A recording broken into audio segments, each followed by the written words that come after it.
ଆଜିଠୁ ବର୍ଷା ଆହୁରି ବଢ଼ିବ। ମହାନଦୀ ବ୍ରାହ୍ମଣୀରେ ବନ୍ୟା ଆଶଙ୍କା, ସବୁ ଜିଲ୍ଲାପାଳଙ୍କୁ ସଜାଗ ରହିବାକୁ ନିର୍ଦ୍ଦେଶ। ଗତକାଲି ଉତ୍ତର ବଙ୍ଗୋପସାଗରରେ ସୃଷ୍ଟ ଏକ ଲଘୁଚାପ କ୍ଷେତ୍ର ଆଜି ସକାଳେ ସ୍ପଷ୍ଟ ଚିହ୍ନିତ ଲଘୁଚାପରେ ପରିଣତ ହୋଇଅଛି। ଫଳରେ ସକାଳୁ ରାଜ୍ୟରେ ବର୍ଷା ଆରମ୍ଭ ହୋଇଯାଇଅଛି। ସାରା ଓଡ଼ିଶାରେ ବର୍ଷା ହୋଇଥିବା ବେଳେ ଉତ୍ତର ଓ ପଶ୍ଚିମ ସୀମାନ୍ତ ଅଞ୍ଚଳରେ ବର୍ଷାର ପରିମାଣ ଅଧିକ ଥିଲା। ଉପକୂଳରେ ସ୍ୱଳ୍ପରୁ ମଧ୍ୟମ ଧରଣର ବର୍ଷିଥିବା ସୂଚନା ମିଳିଛି। ତେବେ ଆସନ୍ତାକାଲି ବର୍ଷାର ପରିମାଣ ବଢ଼ିବ। ବିଶେଷ କରି ଉତ୍ତର ଓ ପଶ୍ଚିମ ସୀମାନ୍ତବର୍ତ୍ତୀ ଅଞ୍ଚଳରେ ପ୍ରବଳ ବର୍ଷା ହେବାର ସମ୍ଭାବନା ରହିଛି।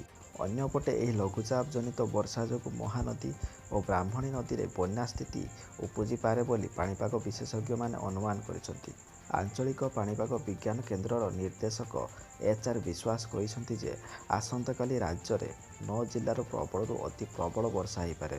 ଉକ୍ତ ଜିଲ୍ଲାଗୁଡ଼ିକ ହେଲା ସମ୍ବଲପୁର, ସୋନପୁର, ଝାରସୁଗୁଡ଼ା, ବରଗଡ଼, ବୌଦ୍ଧ, ବଲାଙ୍ଗୀର, କଳାହାଣ୍ଡି ଓ ଦେବଗଡ଼।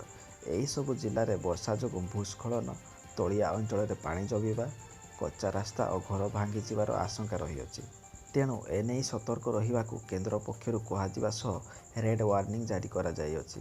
ଏଥିସହ ଅନୁଗୁଳ, ନୂଆପଡ଼ା, ନବରଙ୍ଗପୁର, କେନ୍ଦୁଝର, ଢେଙ୍କାନାଳ, ମୟୂରଭଞ୍ଜ ଓ କନ୍ଧମାଳରେ ପ୍ରବଳ ବର୍ଷା ହେବାର ସମ୍ଭାବନା ରହିଅଛି। ସେହିପରି 27 ତାରିଖ ଦିନ ବର୍ଷାର ପରିମାଣ କମିବ।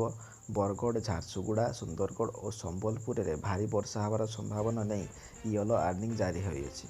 ତେବେ ଉତ୍ତର ବଙ୍ଗୋପସାଗର ସଂଲଗ୍ନ ଓଡ଼ିଶା ଉପକୂଳରେ ଏହି ସମୟରେ ପବନର ବେଗ 45ରୁ 55 କିଲୋମିଟର ବେଗରେ ବହିବାର ସମ୍ଭାବନା ଥିବାରୁ ମତ୍ସ୍ୟଜୀବୀମାନଙ୍କୁ ସମୁଦ୍ର ଭିତରକୁ ଯିବାକୁ ବାରଣ କରାଯାଇଅଛି। ଏହି ଲଘୁଚାପ ବର୍ଷା ଯୋଗୁଁ ମହାନଦୀ, ବୈତରଣୀ ଓ ଜଳକା ନଦୀର ଜଳସ୍ତର ବଢ଼ିବ ଓ ବନ୍ୟା ପରିସ୍ଥିତି ହୋଇପାରେ ବୋଲି ସେ କହିଛନ୍ତି।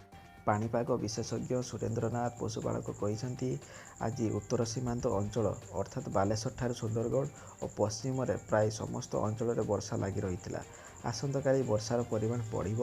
ବିଶେଷ କରି ଉତ୍ତର ଓ ପଶ୍ଚିମ ସୀମାନ୍ତ ଅଞ୍ଚଳରେ ଭାରୀ ବର୍ଷା ହେବ। କେନ୍ଦ୍ରୀୟ ଓ ଦକ୍ଷିଣରେ ବର୍ଷା କମିଯିବ। 27 ତାରିଖ ଦିନ ମଧ୍ୟ ବର୍ଷା ଜାରି ରହିବ। ପଶ୍ଚିମ ସୀମାନ୍ତରେ ବର୍ଷାର ପରିମାଣ ଅଧିକ ରହିବ। 28 ତାରିଖ ଦିନ ବର୍ଷାର ପରିମାଣ କମିଯାଇଥିବ। ଯେହେତୁ 2ରୁ 3 ଦିନ ଧରି ଛତିଶଗଡ଼ରେ ଭୀଷଣ ବର୍ଷା ହେବାର ସମ୍ଭାବନା ରହିଛି, 27 ତାରିଖ ବେଳକୁ ମହାନଦୀ ଫୁଲିବାର ଆଶଙ୍କା ରହିଛି। ଅନ୍ୟପଟେ ସୁନ୍ଦରଗଡ଼ରେ ଭାରୀ ବର୍ଷାର ସମ୍ଭାବନା ଥିବାରୁ ବ୍ରାହ୍ମଣ ନଦୀ ଫୁଲିବାର ଆଶଙ୍କା ରହିଛି। ଝାଡ଼ଖଣ୍ଡରେ ବର୍ଷା ବିଶେଷ ନଥିବାରୁ ସୁବର୍ଣ୍ଣରେଖାରେ ବନ୍ୟା ହେବାର ଆଶଙ୍କା ଖୁବ୍ କମ୍। ଅନ୍ୟପକ୍ଷରେ ସ୍ୱତନ୍ତ୍ର ରିଲିଫ କମିଶନର ପ୍ରଦୀପ କୁମାର ଜେନା ଆଜି ପୁଣି ଥରେ ସବୁ ଜିଲ୍ଲାର ଜିଲ୍ଲାପାଳଙ୍କୁ ସତର୍କ କରାଇଛନ୍ତି। ବିଡିଓ, ତହସିଲଦାରଙ୍କ ସମେତ ବରିଷ୍ଠ ଅଧିକାରୀଙ୍କୁ ପରିସ୍ଥିତି ଉପରେ ନଜର ରଖିବାକୁ କୁହାଯାଇଅଛି। ଶ୍ରୀ ଜେନା କହିଛନ୍ତି, ବର୍ଷା ପରିମାଣ ବଢ଼ିବା ସହିତ ଆକସ୍ମିକ ବନ୍ୟା, ଭୂସ୍ଖଳନ ସମ୍ଭାବନା ବଢ଼ିବ। ଏଣୁ ପ୍ରଶାସନ ଓ ଲୋକ ସତର୍କ ରହିବା ଦରକାର। ସବୁଠାରୁ ବଡ଼ କଥା ହେଲା କିଛି ସ୍ଥାନରେ କମ୍ ଉଚ୍ଚତାର ଥିବା ପୋଲ ବା ରାସ୍ତା ଉପରେ ପାଣି ଚାଲିପାରେ। ଏହି ସମୟରେ କେହି ଯେପରି ସେ ବାଟେ ନ ଯିବେ ତାହାକୁ ନିଶ୍ଚିତ କରିବାକୁ ହେବ। ସୂଚନା ମୁତାବକ ଆଜି ସନ୍ଧ୍ୟା 5:30 ସୁଦ୍ଧା ପାରାଦୀପରେ 89 ମିଲିମିଟର, ବୌଦ୍ଧରେ 82.5 ମିଲିମିଟର ଏବଂ ଭଦ୍ରକ ଜିଲ୍ଲାର ବାସୁଦେବପୁରରେ 83 ମିଲିମିଟର, ଚାନ୍ଦବାଲିରେ 65 ମିଲିମିଟର ଓ ବାଙ୍କୀରେ 57 ମିଲିମିଟର ବର୍ଷା ହୋଇଥିବା ଜଣାପଡ଼ିଛି।